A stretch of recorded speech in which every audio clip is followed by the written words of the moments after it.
Ready sir. ఈరోజు జూబ్లీహిల్స్ లో జరుగుతున్న ఉప ఎన్నిక ప్రజాస్వామికంగా జరగాలని ఆకాంక్షించే పార్టీ కాంగ్రెస్ పార్టీ. ప్రజాస్వామ్యం పట్ల గౌరవాన్ని ఎప్పుడూ ఆచరించే పార్టీ కాంగ్రెస్ పార్టీ.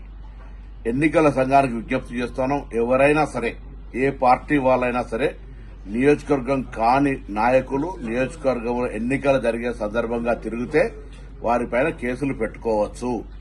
కానీ టీఆర్ఎస్ అభ్యర్థి ఓడిపోతుందని గత 2-3 రోజుల నుంచి అసహనంతో ఏది పడితే అది మాట్లాడుతూ ఉన్నారు. ఈరోజు మా అభ్యర్థిని అవమానపరిచే విధంగా లేదా మా పార్టీని కించపరిచే విధంగా చంపుతారా పొమ్మంటారా అనేటువంటి మాటల ద్వారా ఏదో సానుభూతి పొందాలనే ప్రయత్నం చేస్తారు. తల్లి, నీకు దండం పెట్టుకుంటా ఉన్నాం. ఎన్నికల పోటీలో మీరు పోటీ చేసినారు.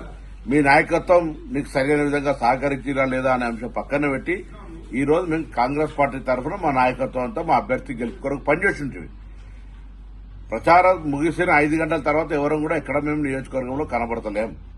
మళ్లీ చెప్తున్నాం, ఎన్నికల సంఘం తమ కార్యాచరణ ప్రకారంగా ఎన్నికల నిబంధనలను ఉల్లంఘించిన అందరిపై ఏ పార్టీలకు అతీతంగా కేసులు పెట్టుకోవచ్చు, పోలీసులు కూడా చర్యలు తీసుకోవచ్చు. అదే సందర్భంలో టీఆర్ఎస్ అభ్యర్థి రాజకీయంగా సానుభూతి పొందడానికి చేస్తున్న ప్రకటనలను కూడా తీవ్రంగా ఖండిస్తున్నాం. ఇది మంచి పద్ధతి కాదు.